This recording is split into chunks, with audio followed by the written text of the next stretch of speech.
Nitong Sabado, ika-13 ng Setyembre, ipinagdiwang ng Philippine Red Cross ang 2025 World First Aid Day na may temang First Aid and Climate Change. Isa sa mahigit 80 na makabuluhang aktibidad ng PRC sa buong bansa ang pagbisita sa Makati City Jail Male Dormitory kasama ang isang health caravan, libreng first aid training, psychosocial first aid at hygiene kits para sa mga PDL o persons deprived of liberty. Tinuruan ng mga trained staff at volunteers ng PRC ang mga PDL ng first aid skills tulad ng pagsasagawa ng CPR, pagtigil sa pagdurugo, splinting techniques, spine board management, paglipat sa mga nasugatan, at mga dapat gawin sa tuwing mayroong heat-related emergency. Ayon kay PRC Chairman at CEO Dick Gordon, nais niyang makitang magkaroon ng first aider sa bawat bahay, eskwela at komunidad. Dapat nating tandaan na sa bawat emergency, hindi palaging doktor o nurse ang unang rumeresponde. Sa bawat isang taong natututo ng first aid, isang buhay ay naisasalba.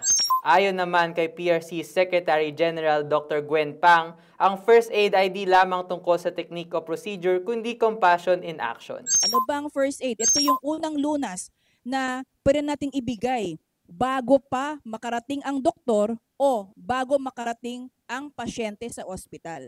Inilibot rin ni PRC Secretary General Dr. Gwen Pang ang Makati City Jail Male Dormitory kasama si BJMP Jail Superintendent Attorney Ricky Hart L. Pegalan upang makita ang estado ng mga PDL sa Makati City Jail. Sa panahon ngayon, mabilis at matindi ang epekto ng pabago-bagong klima sa ating kalusugan. Kaya naman nananawagan ng PRC sa bawat Pilipino na mag-aral ng first aid.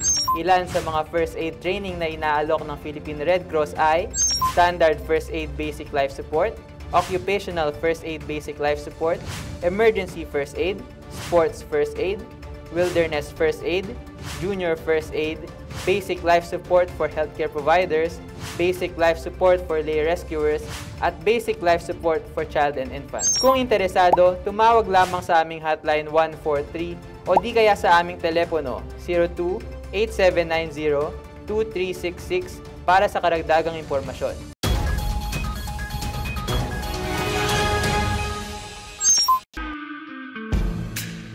Gusto ko maging isang member ng Safeguard kasi para sa protection sa akin at maging sa aking pamilya.